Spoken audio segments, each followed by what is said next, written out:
Hello friends, today we are going to see polyphase AC circuits. Now let us consider balanced star connected load. Here VRY, VYB and VB are the line voltages. IR, IY, IB are the line currents.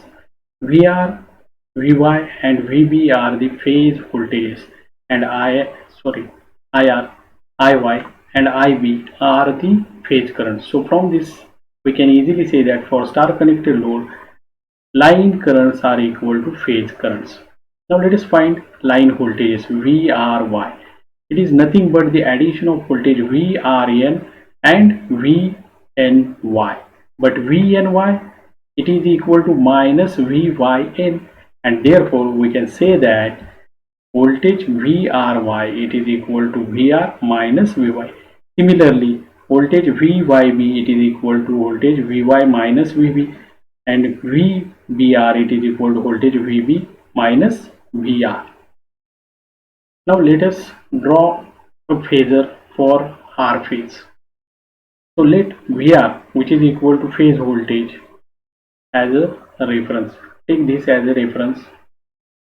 Then our aim is to find line voltage VRY. So we know that VRY it is equal to addition of VR and minus Vy.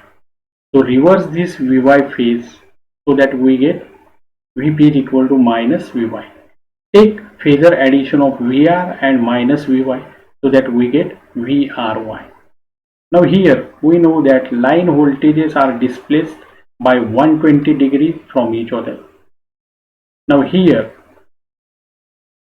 the angle between minus Vy and Vr is 60 degree, and due to this line voltage, that is due to this OB, it bisects that 60 degree. So here we get angle BOA equal to 30 degree. Now draw a perpendicular from point A on OB such that OC equal to CB, but total OB equal to line voltage VL. So OC equal to CB equal to now VL by 2.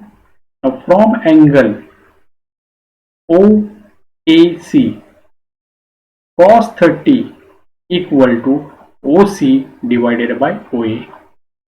But OC is equal to VRY divided by 2 and OA equal to VR. Therefore, here VR by 2 divided by VR.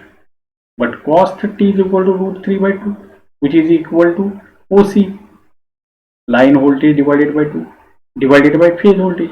So from this finally we get VL equal to root 3 VPH. So you can say that in star connected load, line voltage is equal to root 3 times phase voltage, and we know this line current is equal to phase current for star connected load. Now angle phi it is totally dependent upon, or power factor it is totally dependent upon load connected in series, that is ZPH, and we know ZPH is nothing but VPH by IPH, and angle phi for a lagging load, phi equal to tan inverse XL divided by R. So let us draw full phasor diagram for star connected and lagging power factor load. Now take VR as a reference. IR always lags VR by angle phi. So we can say that phase current lags phase voltage by angle phi in every phase as load is balanced and inductive. Now we know VRY it is equal to VR minus VY. So take phasor addition of VR and minus VY so that we find VRY, and here now angle is 30. So from this we can say that VL leads VPH by 30 degree. Similarly, VYB it is equal to VY minus VB. So take a phasor addition of VY and minus VB so that we get VYB. Similarly, now here VBR, it is the phasor addition of VB and minus VR. So take phasor addition VB and minus VR so that we find VBR. This is overall phasor diagram of star connected lagging power factor load. Okay. Now let us see power consumed in star load. The power consumed in each phase VPH, it is equal to VPH IPH cos phi. Hence, if we want to find total three-phase power, multiply this per phase power by 3. Therefore, P is equal to 3 times PPH. It is equal to 3 times VPH IPH cos phi. It is equal to 3 VL upon root 3 because we know for star connected load VPH is equal to VL upon root 3. Therefore, 3 into VL upon root 3 into IL into cos phi. Therefore, total three-phase power consumed by circuit, it is equal to P, it is equal to root 3 VL IL cos phi watts. Now let us see or let us consider balanced delta connected load. Now here once again VRY, VBR, VYB are the line voltages. IR, IY, IB are the line currents. Now in delta connected load, line voltage is equal to phase voltage. So phase voltage is VRY, VYB and VBR. It is equal to line voltages. And IRY, IYB and IBR are the phase currents. Now apply KCL at this R node. Incoming currents IR and IBR equal to outgoing currents IRY, and therefore we can write this equation IR plus IBR, it is equal to IRY, and therefore IR equal to IRY minus IBR. Similarly, apply KCL at node Y. Here incoming current is IY, IRY and outgoing current is IYB.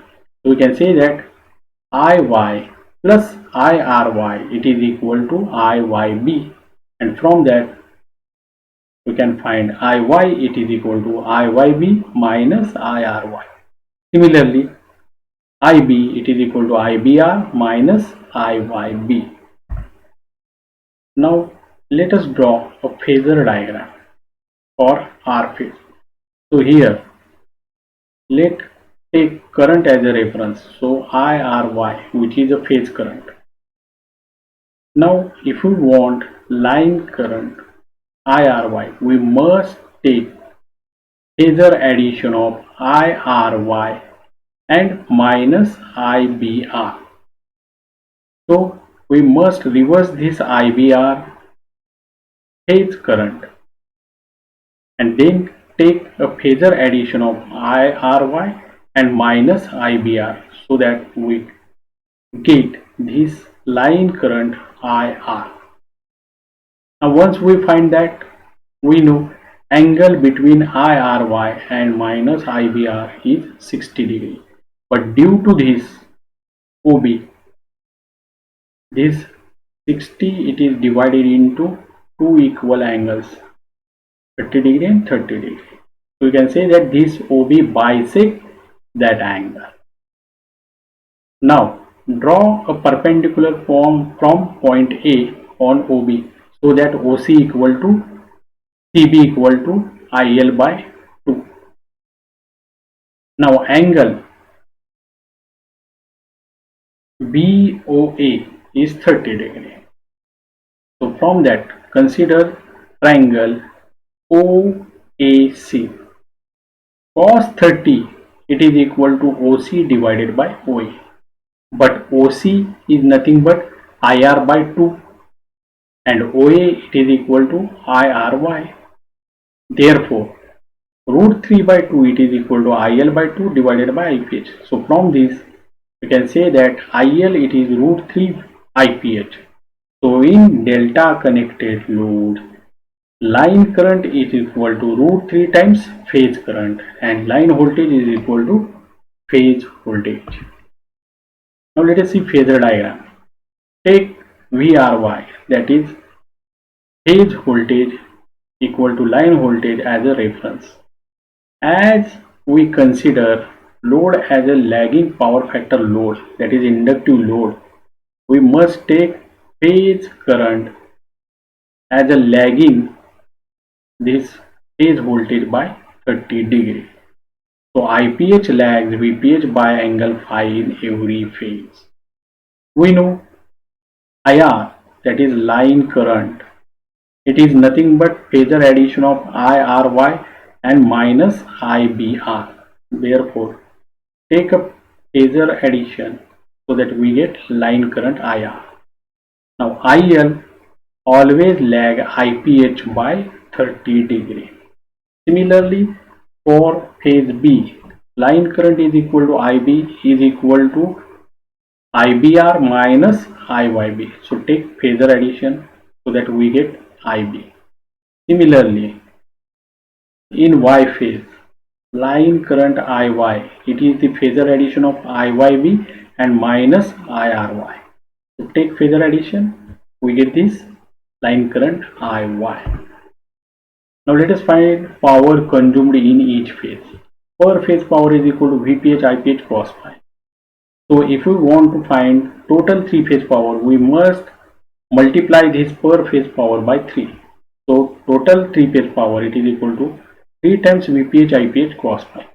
But for delta connected load, IPH is equal to IL divided by root 3. Therefore it is equal to 3 into VL into IL by root 3 into cos phi. Therefore finally total three phase power consumed equal to P equal to root 3 VL IL cos phi watts. So that's all for today's session.